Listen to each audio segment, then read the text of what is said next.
UDF Ochira മണ്ഡലം convention നടത്തി. പ്രതിപക്ഷ നേതാവ് VD സതീശൻ നയിക്കുന്ന പുതുയുഗയാത്രയുടെ പ്രചരണാർത്ഥമാണ് കൺവെൻഷൻ നടത്തിയത്.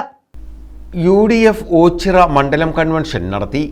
പ്രതിപക്ഷ നേതാവ് VD സതീശൻ നയിക്കുന്ന പുതുയുഗയാത്രയുടെ പ്രചരണാർത്ഥമാണ് ഓച്ചിറ മണ്ഡലം കമ്മിറ്റിയുടെ നേതൃത്വത്തിൽ കൺവെൻഷൻ സംഘടിപ്പിച്ചത്. CR മഹേഷ് MLA കൺവെൻഷൻ ഉദ്ഘാടനം ചെയ്തു. ജനം ഒരു വലിയ പ്രതീക്ഷയോട് കൂടിയിട്ടാണ് ആ ജാഥയെ കാണുന്നത്. സമൂഹത്തെ മതത്തിന്റെ പേരിൽ ഭിന്നിപ്പിച്ച് അധികാരം പിടിക്കുന്ന നരേന്ദ്രമോദിയുടെ അതേ സ്വഭാവത്തിൽ കേരളത്തിലെ മുഖ്യമന്ത്രിയും കേരളത്തിലെ CPM മാറിക്കൊണ്ടിരിക്കുകയാണ്. എല്ലാ മേഖലയിലും തകർന്ന തരിപ്പണമായ, എല്ലായിടത്തും അഴിമതി നടത്തുന്ന, എല്ലായിടത്തും സ്വജനപക്ഷപാതമുള്ള, കെടുകാര്യസ്ഥതയുള്ള ഒരു സർക്കാരായി സർക്കാർ മാറിയിരിക്കുകയാണ്. അപ്പോൾ ഈ സർക്കാരിൻ്റെ ഈ പിടിയിൽ നിന്ന് കേരളത്തെ മോചിപ്പിക്കുക എന്ന ലക്ഷ്യത്തോടു കൂടിയിട്ടാണ് ഈ പുതുയുഗയാത്ര കടന്നു വരുന്നത്.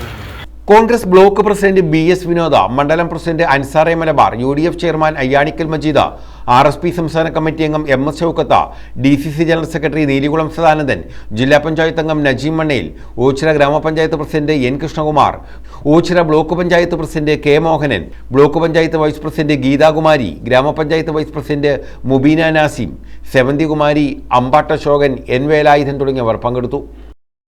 News bureau, Ochira.